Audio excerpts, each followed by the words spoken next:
Welcome to Recovering Out Loud podcast with your hosts Anthony and Caleb. The opinions expressed here are those of the individuals and not of any organization. Please help support the show by donating in the link.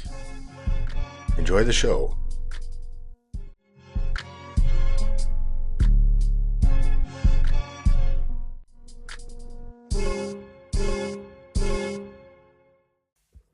Look at this picture. What? I cut myself out. I'm drinking out of the Grey Cup. What a life. I was miserable inside here. That's the Grey Cup. For those who don't know, it's the Canadian version of the NFL Yeah, the Grey trophy. Cup. What is there, 7 teams in the league? Yeah, there's a bunch Six? of there was a bunch of guys there, and I asked them, and I was drinking beer out of it like a dummy. And then I went to a soccer game after, and then I went to a bar after for sure. Are we rolling or what? Yeah, let's get going. I just don't know what to show. Honestly, bro, just Maybe I'll unplug it. turn the TV off. All right. Yo, guys, I just want to say thank you so much for Yeah, all the love. everybody that left comments and experiences, thank you. Like I said, we're doing this for us to stay sober, but at the Yeah. same time, like if I'm being honest, we're doing it for us. I'm doing it for me, because I need this shit, right? Like, but at the same time, the bonus of all this is that it hopefully helps one person, right? Yeah. So, let's go from there. And Yeah, today you guys are gonna hear my boy Anthony's story. You guys listened to me last time, and before I get into it, I want to say that small town that I'm from, I probably had like 30 people message me personally, man, and they were like, "Oh my gosh, your video was, I can't believe how like good you sounded, and like how much you changed," and like it was just like when you just said it, we do this for us, man. Like it really, I don't know, that meant so much to me. yeah, I to had hear. people reach out to me that were like, I haven't talked to in years.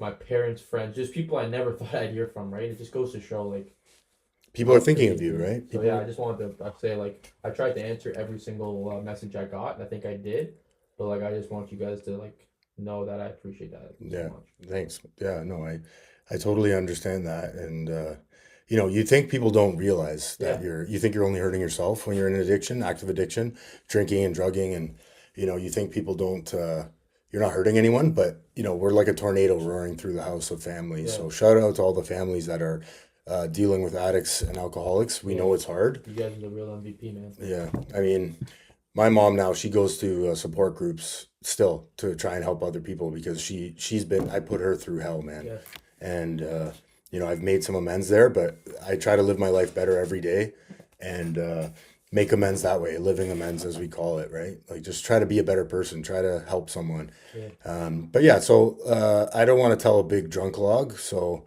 Listen, um, man, I want to hear your story, bro. 'Cause, yeah, this guy's such a good dude. I met him in treatment, like we said in the last video, and this guy's story is pretty insane, man. I know it. I've heard it a lot, and like I want you guys to like get to know Anthony like I know him. So thanks, man. Yeah, let these guys know what's up, man. yeah. So I came into recovery in 2015, so about 10 years ago.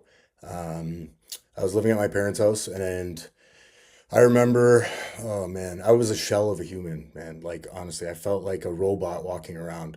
It was so loud in my head, and this is all I've realized in retrospect, like after the fact. I never knew it at the time that I was struggling and what I was going through. I didn't know how to reach out for help. I didn't know about any support, right? Yeah, So my parents, they first hooked me up with a psychiatrist, right? This guy can't stop drinking, he can't stop using. I remember I said this in the last podcast, but I told my dad I wasn't having fun anymore, right? so And wait, he, hold on. So you yeah. were like, this is before your parents like sent you to treatment, and then they got you like a psychiatrist. Yeah, it started with the Okay, psychiatrist, right? okay, Because okay. we didn't know about treatment Yeah, at that and they're point. just like they They didn't had know no the idea, answer, right? Yeah, right? And so my mom is like an expert in this now because she's been through it and she's stuck with me and she's a yeah, ride or die lady. I love her to death and my dad too. I love them both.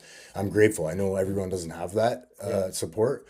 And so if you do, cherish it, right? for sure. Just like be grateful. I try to be grateful. And I was at my parents last night for dinner and watched the Leaf game. And let me tell you, like my dad used to look at me when I would walk in the room and he had that look on his face at like, what are you going to do today? How are you going to screw me over today?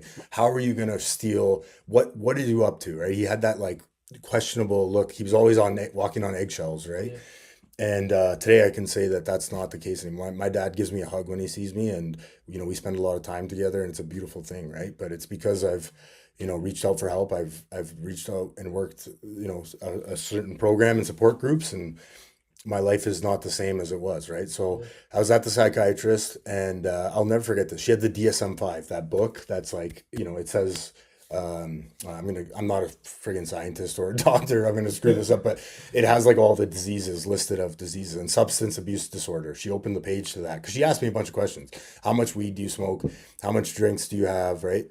And I was answering all of them pretty honestly. She just looked at me and without like any reservation at all. She's like, "You're addicted to marijuana. You're addicted to cigarettes. You're an addict." And I remember hearing that, and I was in such denial. I got pissed off. Obviously, that's my first reaction, Yeah. right? Gaslight somebody, make them feel like they're stupid. Is this your first ever like interaction with someone telling you? Professional help, yeah, Yeah, yeah, yeah, okay. any professional help at all. And so I walked out of there. I remember, oh man, I remember. I'm gonna get emotional. I'm getting goosebumps, but I remember my mom came in with me, and she was like wanted to come in the room, and I was over 18. And I was like, no, get out of here, right? Because I didn't want to tell the truth, Yeah, yeah. right? And my mom was just like so stressed, man, so stressed out. And so after that, she recommended, I think she recommended a sober coach or something. So we went to go see a sober coach, and I'll never forget this. This lady was like, she helped me a little bit, but she was more focusing on like getting active and going to the gym. So my parents got me a gym membership. I was like, oh, this is great. I'm gonna start doing this. I'm gonna stop because I remember just feeling like totally like a slave to drugs and alcohol. I had Yeah. no choice in the Yeah. matter. Once I took one, I didn't know what was going to happen Yeah. next, right? And I would come home.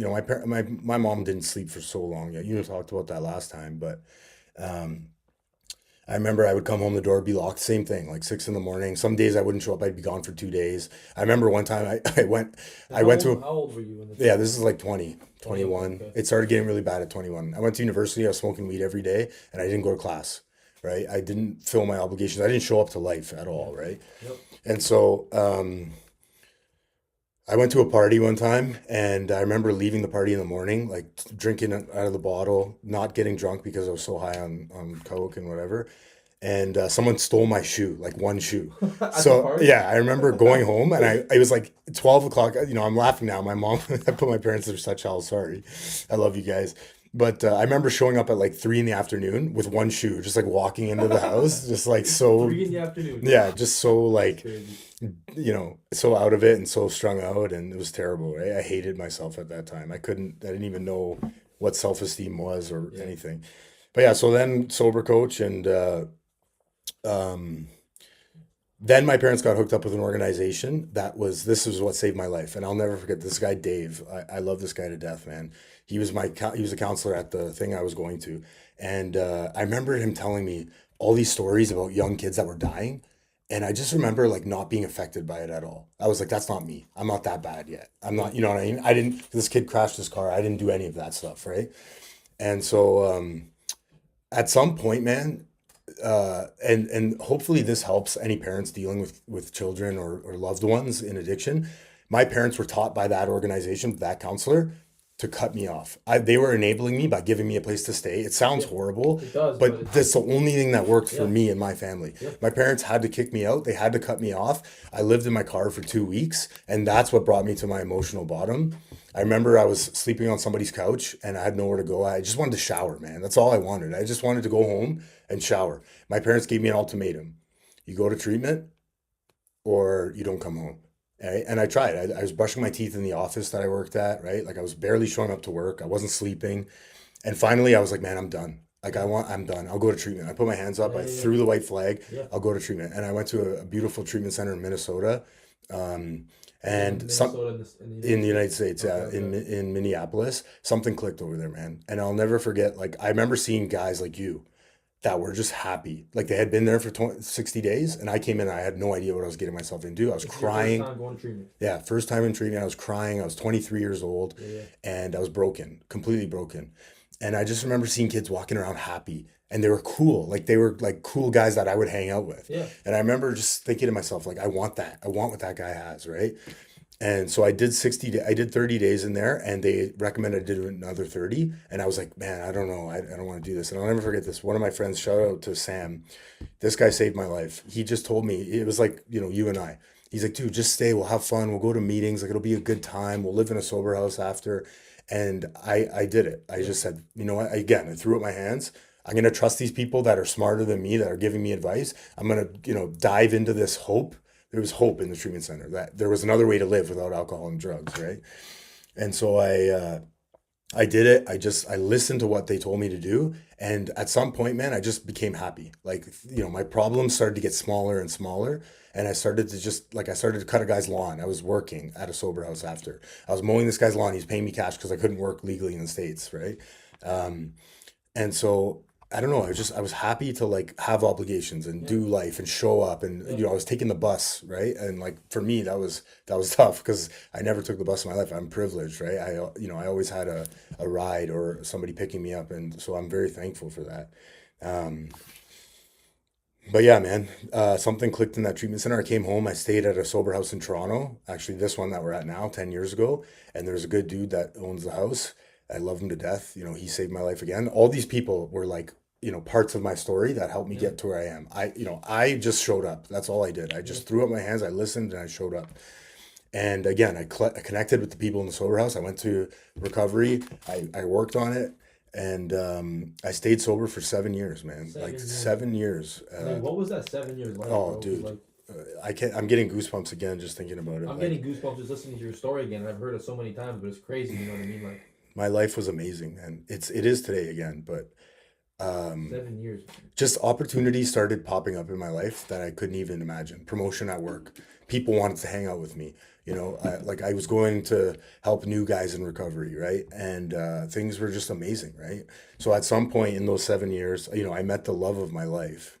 That was another opportunity that was presented to me, my wife today, right? And It was an amazing she's a woman, man. saint, bro. Like I love her to death. I'm so fucking grateful for that woman. She stuck by me, in my lowest times, loved me when I couldn't love myself, and Yeah. she still does today. I called her today. I was having a rough day just now.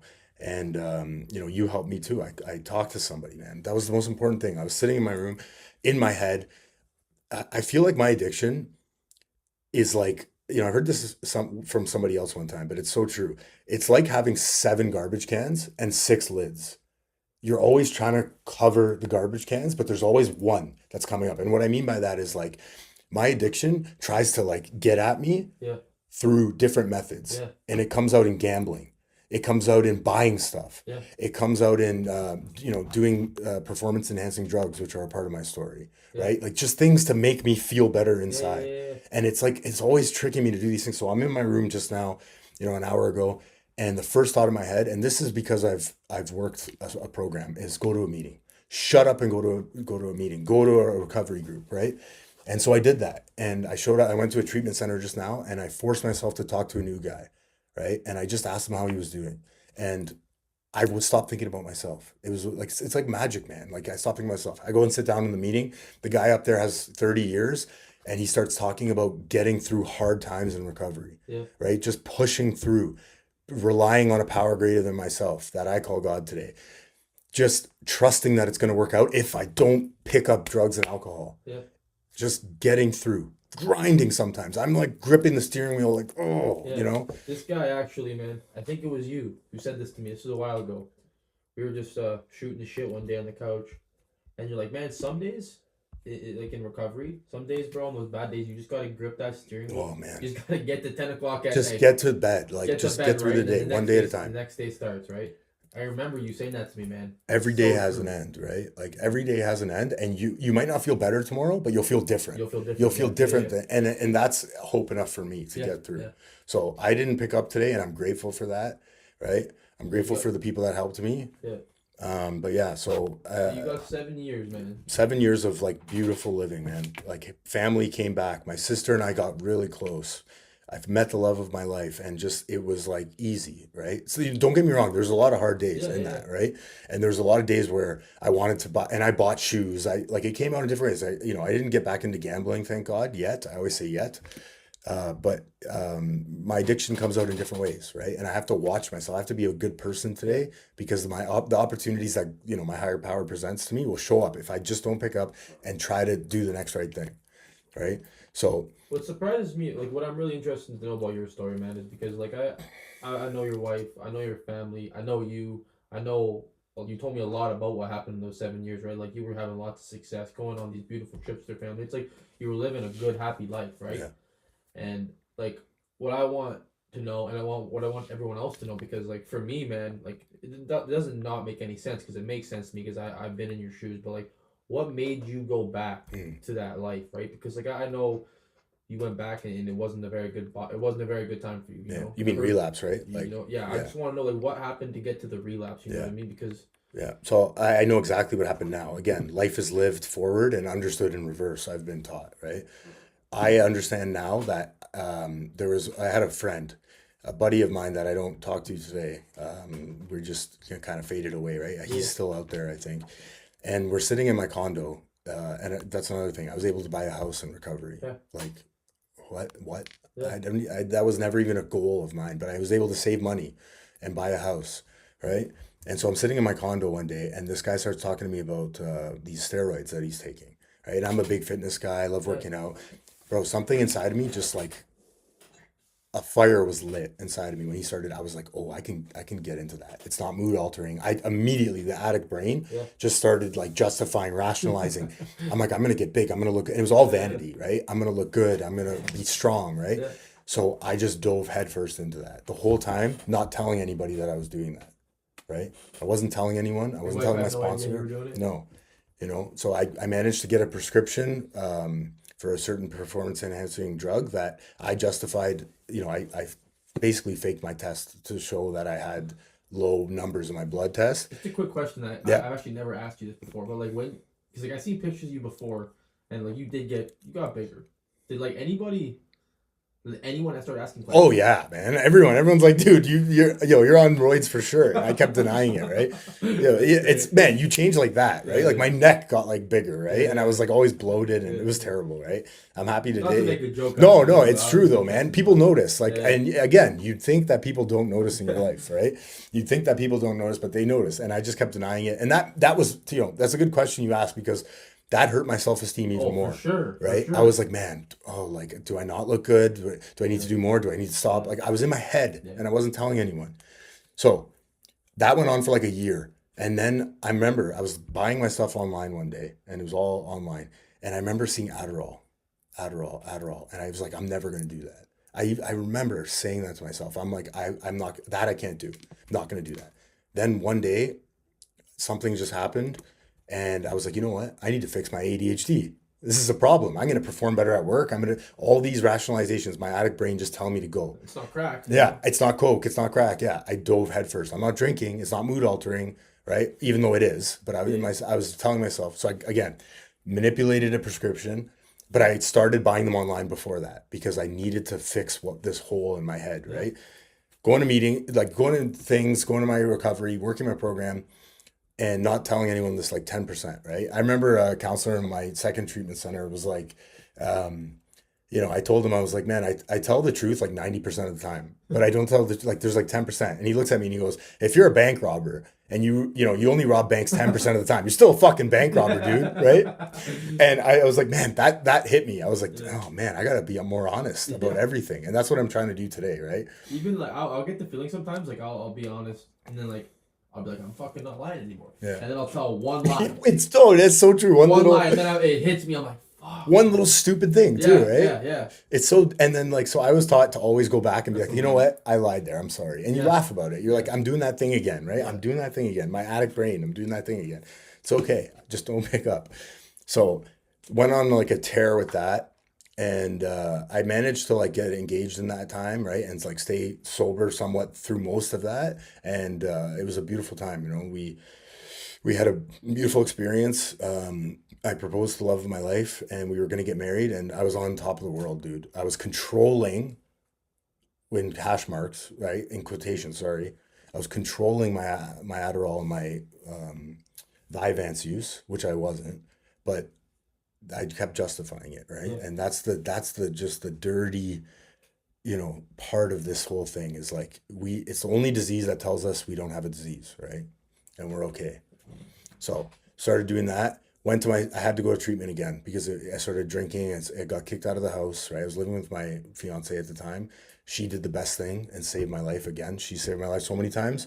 And again, the only thing that worked was completely cutting me off and not enabling me, Yeah. right? And so I was suffering even more because I needed to hit a new bottom, right? You kind of have to hit a bottom to get well, right? And everyone's bottom is different, Yeah, right? everyone. Bottom is when you stop digging, I was Yeah. taught, right? So I hit a place again where emotionally I was like, I'm done. I don't want to do this anymore. I don't love, I hate myself.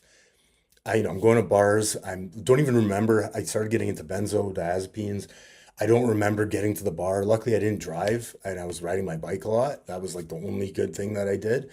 But there was one time when I did drive and it like, I don't even remember taking them and I blacked out and I managed to like not do anything too bad, right? But it scared me to death, right? I remember calling my sister and I love her to death, man. She's a doctor now. I Wow. remember calling her in a blackout and like I asked her, I was like, "Is it safe to drive on benzos?" And she's like, "What? What are you?" And she started, but she didn't try to control me. She said the best thing ever to me that I needed to hear. She's like, "Let's go to a meeting tomorrow." And I was like, "Oh my God," I melted. I was like, "Man." So she came over. We spent the time together. We went to a meeting. It was a beautiful thing, right? And I'm so grateful for the support I have. I love her to death, right? She saved my life again. And so, long story short, I went to a treatment center in Utah this time, and it was a good experience, right? I did 30 days, but I was really focused on my wedding. I was focusing on just showing up, being the best husband, getting to my wedding, and not screwing it up, right? That was like the most important thing for me at that time. So I wasn't focused on my recovery. I have to put my recovery first, or everything else will Yeah. burn to the ground, Yeah. Literally, bro. right? So I managed to show up. We had a beautiful night together. I Nice. didn't drink that night, which was a miracle in itself, and I just had fun, right, I with seen all the everyone. pictures for the wedding. Oh, it was amazing, man. It's It so was beautiful. amazing time. Like luckily, God willing, I was able to get through that and not pick up and go crazy and start using again. But again, there was this hole that I needed to fill, and I wasn't filling it properly inside, right? There was something missing. And so after that, we went on our honeymoon, and it was an amazing experience. Again, went to Italy. It was a beautiful experience. And like, I'm just gonna pause real Yeah, quick and tell you something. Like, just for anyone out there who's watching, like, what's crazy, not crazy, but what really is like eye opening to me in your stories, like, man, like, it just goes to show, like, in my eyes, I look at you, I see this fucking amazing, outstanding guy. I see your wife.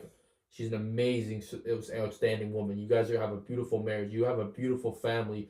She has a beautiful family. You have all this support, this great wedding, and still there's something inside you that's just like, you know what I mean? yeah, And it just goes to show. Because sometimes, bro, I remember I'd be confused. I'm like, what is missing? You know what I mean? yeah, Like, I feel like I have everything, but there's still something inside you that's just like, bro, I gotta go pick up some drugs. yeah, So like for anyone out there who's really like, to me, anyways, man, that's what hits me hard in your story, is that like, just goes to show this can happen to absolutely yeah. anybody. Doesn't 'Cause you have discriminate. everything, Doesn't discriminate, It does right? not And discriminate. we have to deal with that like self-hatred thing, and or we won't get better, Yeah, right? bro. So I've done a lot of work on myself, and I managed to get through that treatment, and So but after your wedding, I was right back to it like within a week after. Something about going away, traveling, and then coming back. I don't know what it is, but I get like this. The cravings are like unreal when I come back. I can't even control it. really, eh? And It's you're a so traveler, so yeah. We travel everywhere, right? And so I managed to like get through the trip and not completely mess up and not do anything is this for your stupid. honeymoon or Yeah, any okay? trip that we go on. And then when I come back, it's like I just have this drive to like get messed up again and like get back into it. Yeah, And I don't care. I'm like, fuck it. And I'm not telling anyone. That's the important part here for me. yeah, If anyone gets anything out of this, it's like talking to somebody about what you're dealing with or going through. It helps so much, yeah. man. Like, Bro, I've never been like I don't think ever in my life until I got sober. I don't ever remember being like telling someone like, man, I'm having a oh, fucking horrible never, day, and never, I just want to get high right now. never. Couldn't imagine saying that to Yeah, someone because they'd be like, are you fucking stupid? You know? But most people don't react like that. No, right? exactly. It's just in our own minds, Yeah, right? we have the conversation in our head, Yeah. because we're mind readers, you know. But like you say that to me, like I was thinking this, I was going to this, and you said you talked to nobody. I relate to that so much. Yeah. I can think of 0 times I ever said that to anybody in my life. And when you don't talk about it, it's the best idea ever, right? Yeah. I have to out myself and blow my spot up. Oh yeah. Right? As Dave says, shout out Dave. Yeah. But I have to blow up my spot when I'm having these thoughts, because if I keep them inside, it's like fueling a fire, right? It just Literally. keeps getting bigger and bigger. Literally. Secrets keep us sick, just bigger and bigger. Yeah. That's a good idea. No, it's a good idea. I'm going to do that. Yeah. And you don't bounce it off anyone, Yeah. right? It's like starting a business and not asking for like anyone's opinion. And you know nothing about business, right? And you get into it and you're like, oh no, I got this. I'm just going to use my perspective only, right? And you don't go and talk to like somebody that's successful, Yeah. right? It's ridiculous. It helps so much when you talk, and like dude, 30 minutes ago I was having this idea, and it was just like a different way of making money, and no, it was not selling drugs. It was just this thing online, right? And I was like really thinking about it, and I was like, first thing I did was me and Anthony talked on the phone. Like, Yeah. hey, bro, we'll talk about it more when you get here. And then I talked to my other friends. You talked to like 3-4 people, right? And then like I come to the senses that is a horrible idea, and I'm not gonna do it. Right? But like it just goes to show sometimes you just gotta get out of your own head and talk to someone else. I love it. It doesn't have to be a scientist or a doctor. Just talk to your buddy, call your parents, call your brother. Hey, can I bounce something off you, right? Like what do you think about this? It has to be a complicated conversation, right? And then immediately like, maybe that is not a good idea for my life. Am I benefiting to my recovery, or am I taking away? As Jay says, am I depositing into my spiritual bank account, or am I withdrawing? Yeah. Is That's this, such a good saying. I love it. Is this moving me closer to being a better person, or farther away and being the person I was? Yeah. Right. And then, what kind of man do I want to be? I had a sponsor that always said that to me. What kind of man do you want to be? Ask yourself that. Yeah. And do my actions reflect that person? Right. So you're pretty close to the point now where you end up back in freedom, or? Yeah. Then I end up going back to, treatment in Canada. And it was probably the best experience I had, because I kept the friends. Whereas in the States, I didn't really hang out with them and keep in touch. We kept in touch, but now it's like we have a group chat, right? We're all close. Yeah. And that's another thing that benefits in recovery is like, if you find your people, stay close with them, do fun stuff with them. Recovery can be fun, right? It can be fun. Being sober, going to, you can go anywhere in the world if you're there for the right reason, right? I was taught that. If I'm spiritually fit, if I'm, going to, so let's say I have to go to a wedding and there's drinking everywhere. If I go to that wedding and try to, steal some vicarious pleasure out of other people drinking, I'm doomed. But if I go to the wedding, I'm going to support my friend. These are the mindsets, right? I'm going to support my friend. I'm going to, benefit to the conversation. Am I going to, I often ask myself, am I giving in this situation, or am I taking? Yeah. Right? Am I expecting to get something out of this wedding, or am I going to go and bring good, positive energy and talk with people? That helps me a lot, right? And then when I leave, I'm like, I had a good night. I had great conversations. I met new people. I have a new phone number that I can hang out with someone. And I showed up, and the people that I was supporting were happy that I was there, because I didn't make a mess. I didn't flip a table. I didn't punch anyone, right? I didn't pass out drunk or fall asleep at the table, right? And so I came out of that, and now I'm just listening, man. I didn't really want to come to a sober house. I had 7 years. My ego was like, I don't need this. I got this, right? And that's the most dangerous thing you can say in recovery is I got this. I don't know what's gonna happen next, but if I don't pick up, I'll be okay. Right? Again, if I just don't pick up and tell someone about my grand ideas and thoughts and what I'm dealing with, I'm gonna be okay today. Right. So long story short, that's pretty much the bulk of it. And I'm just grateful for all my support. I'm grateful for you, man. I love you. I'm grateful that we can talk openly and honestly. And I think there's this big stigma around men, sharing their emotions, especially, women I too as well, right? But there's definitely, like, in my experience, it's always just suck it up, right? Don't cry, right? Don't feel this way, right? And so it's nice to kind of go against that and, just be honest and transparent. 100%, man. We all struggle, man. Like, everyone has their struggles. Trauma is subjective, right? Trauma is, I was always taught that I didn't have to get beat as a child. I didn't, right? But you hear some people's stories and it's like, that's trauma. I don't have any trauma. No, you do have trauma. Bro, I remember that, I mentioned I come from a great family and I wasn't beaten or nothing, but I'd be sitting in it when I was in treatment, man. Dude, I would hear some people's stories and I'd be like, what the fuck? Like, I didn't have any trauma at all. I'm not like that. Some kids went through absolute hell, man. Yeah. So I remember like someone explained that to me, right? So I was like, I had no trauma. I wasn't beaten as a kid, or I wasn't, sexually assaulted as a kid, or nothing like that. And then they'd be like, well, something happened, right? I remember my counselor said to me, man, he said, who? Like, I was just being Caleb, being a dick when I first got there. I said that in my last video. I was having a hard time. I was struggling when I first got in there, right? I wasn't doing drugs, and the only reason was because I was literally locked in a facility, right? But nothing else was changing. And like I mentioned, I was gonna get kicked out, and the counselor looked at me, and I'm not gonna say his name just for personal reasons, but this guy helped me change my life, and I'll never forget this guy for the rest of my life, man. And he looked at me, he's like, bro, who hurt you? He said, who hurt you, man? That's powerful. Like, seriously, like, who the hell hurt you? And like, he gave me a couple questions, like heavy questions, and we spoke twice a week. We had sessions, right? And I had like 4 or 5 days to answer these questions, and man, I wrote some stuff down. And like I said, I had no like complete extravagant situations when I was a kid that happened to me, like where police needed to get involved or anything. But like there was things that happened that like created certain behaviors, right? And made me act the way I did, right? And like you look at that and the way like how things come about. Like you don't just wake up one day and become this arrogant, lying drug addict. Things happen that create your environment. Environment, right?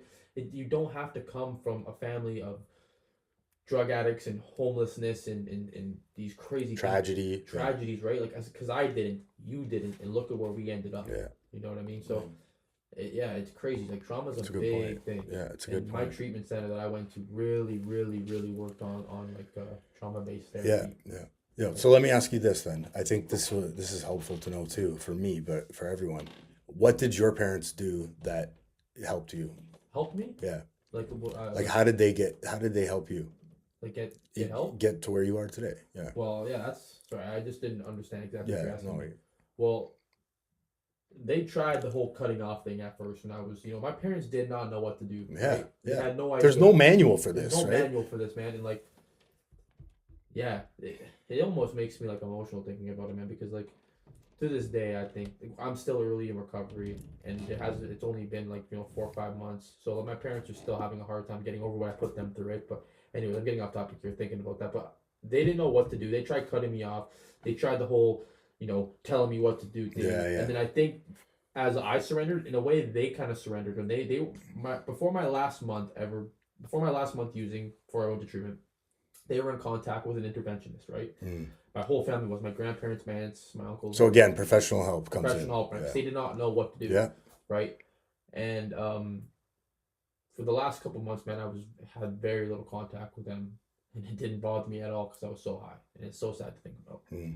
But what they did to help me, man, was they did not give up on me, because I'm still young, and you think, well, you're always gonna be their son. But I was 23 years old. They had no legal reason to keep. They could have let me fly, but they didn't. They did. I'm sure they thought about it because I was putting them through so much. But man, one day, it was about 2 days before I went to treatment. I was going through some stuff. I was hanging out. I was with a girl that I should not have been with, and she had kids living at my house, right? And like, this girl was struggling with the same thing we struggle with, man. So, I don't look at her any different. It's a sad situation, but I shouldn't have been around her.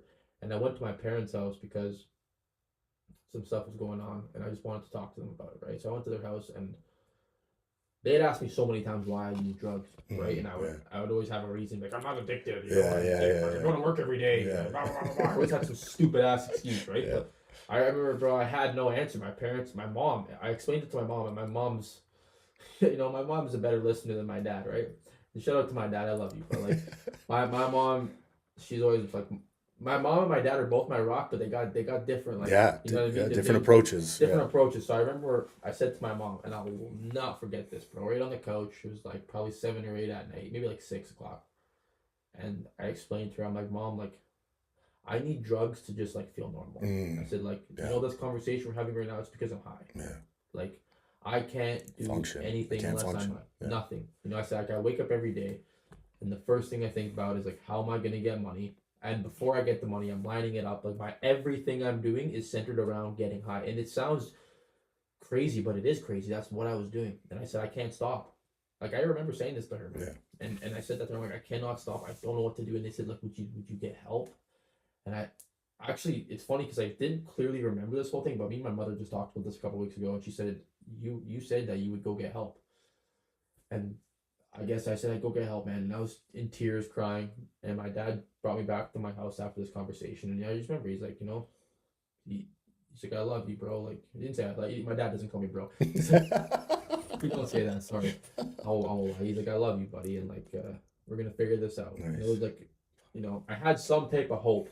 And then 2 days later, early in the morning, man, my brother and my little brother, who's like my big brother, he's way bigger than me, kicks my ass. He's a good dude, yeah. He's a good dude. He's my boy, man. Shout out you, Jaden. I love you so much, buddy. And they showed up to my house, and that girl was at my house, and they weren't a big fan of her. Yeah. She was a little bit older than me, and she was using drugs with me. So my parents weren't too fond of her, but my dad showed up and he said, hey, come outside.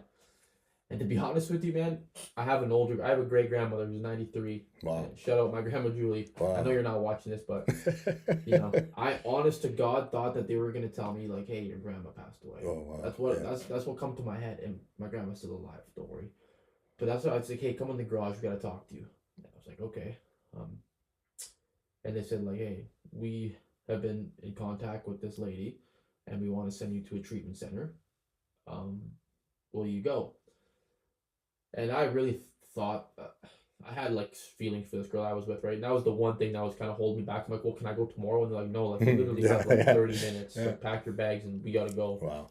And I was, oh man, I was crying so much. And the one thing I'm gonna mention to you, man, is one of the largest part of the reasons why I actually made it there, because like there was a part of my head, and my dad was like, he wasn't like, happened by the next day, you have to go. That wasn't what it was. Yeah. I honestly, I did have an option. I could have not went. Yeah, sure. Yeah, you had to make the choice to get in the car, and my father and my mother had to pay a lot of money to send me to where I was, right? Yeah. And that was just like them being like, I just want my son not to die, right? So my dad was basically like, listen, dude, like if you want to go, like, and you're gonna do this, like we'll send you, but like, don't fuck around. So it wasn't like, like I said, it wasn't like hold me by the next thing I had to go.